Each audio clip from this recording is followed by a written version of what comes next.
Goeiemôre almal, so lekker om weer saam met julle te wees. Ek lees vir ons uit Efesiërs 6:10.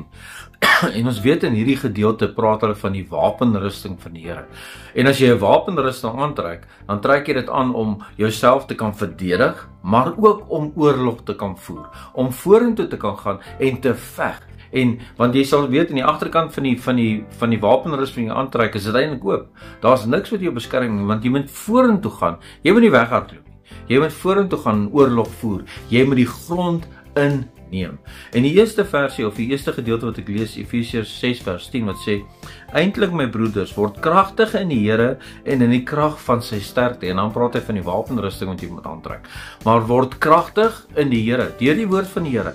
Weet wie jy in die Here Jesus en in die krag van sy sterkte. Dis hy wat ons sterk maak en in die Here is ons tot alles in staat. Weet dit in jou situasie vandag. Besef dit en glo dit en begin beweeg in sy sterkte, want hy gee ons die krag deur sy woord. Hy gee ons die ability om voort te kan gaan, om oorlog te voer teen die vyand en te weet wie ek in Christus is en dit op te neem.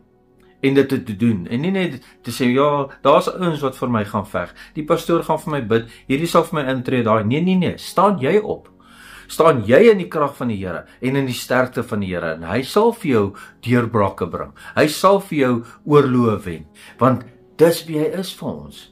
Maar wees dit in die Here Jesus, en weet wie jy in Christus is, en dat hy vir jou alle mag gegee het, om te kan heers, en oor die vyand te kan heers. Kom ons bid saam.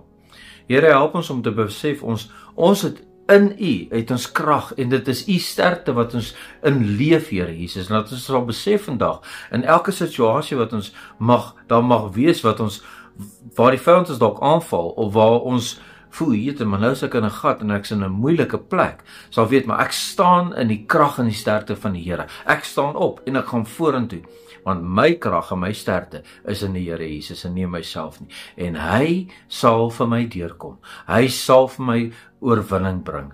En dankie Here, laat ons dit sal besef vandag. Laat ons daarin sal leef vandag en ons sal weet wie ons in Christus is. Help elkeen vandag, ons vra dit in Jesus naam. Amen. Amen en mag jy 'n wonderlike dag hê.